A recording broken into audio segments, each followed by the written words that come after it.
Hello friend, இன்றைக்கி நம்ம பார்க்க போகிற விஷயம் என்னச்சுன்னா 2508 மாடல் மிஷினுக்குரிய டெவலப்பர் யூனிட்டை வந்து எப்படி க்ளீன் பண்ணிக்கொள்வதுங்கிற விஷயத்தை பற்றி இந்த வீடியோவில் பார்க்கலாம். வீடியோவை கடைசி வரைக்கும் பாருங்கள்.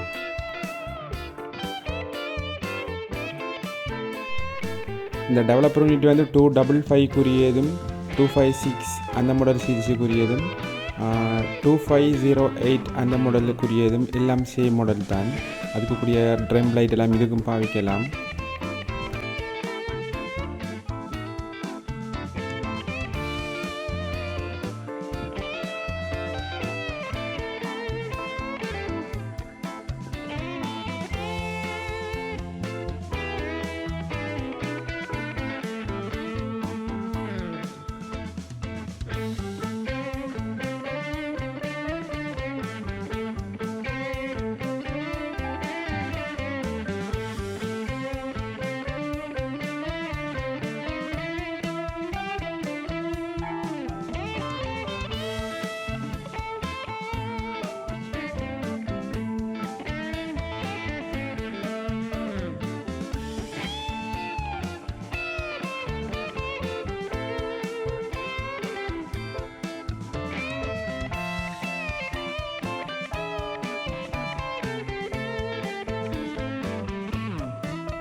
இந்த ப்ராப்ளம் வந்து டெவலப்பர் பவுடரில் வந்து டஸ்ட் இருந்துச்சுன்னு சொன்னால் இந்த ப்ராப்ளம் ஒன்று வரும். அந்த ஒயிட் கலர் லைன் ஒன்று வரும். அதை வந்து எப்படி க்ளீன் பண்ணுறோன்னு சொன்னால் இந்த பிளைட்டை வந்து வெளியில் புஷ் பண்ணி இழுத்துட்டு அதை வந்து அதில் இருக்கிற டஸ்ட்டுக்களை கொஞ்சம் ரிமூவ் பண்ணி எடுக்கலாம். அதோட வந்து அந்த டெவலப்பர் வீலை வந்து ரொட்டேட் பண்ணும்போது வந்து அந்த டஸ்ட் எல்லாம் வெளியில் தெட்டுற மாதிரி பார்க்கக்கூடியதாக இருக்கும். அதை வந்து ஒரு பேப்பரை கொண்டு அது ஃபுல்லாக டஸ்ட்டை க்ளீன் பண்ணிடுவோம். இந்த ஒயிட் லைன் வந்து உங்களுக்கு நிறைய டைம் வருகுதுன்னு சொன்னால், அடிக்கடி வருகுதுன்னு சொன்னால் இந்த டெவலப்பர் பவுடரை வெளியில் எடுத்துட்டு ஒரு அரியுண்டால் அரிச்சிட்டு தான் திரும்ப கொட்டி தான் இதை பாவிக்க வேணும். அதை எப்படி செய்கிறங்கிறத ஐ பட்டன் லிங்க் கொடுக்குன்னு பாருங்கள்.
க்ளீனிங் பிளேட் வந்து இப்படி கலராக இருக்குமென்னு சொன்னால் நீங்கள் கட்டாயம் இதை மாற்றி தானே ஆக வேணும்.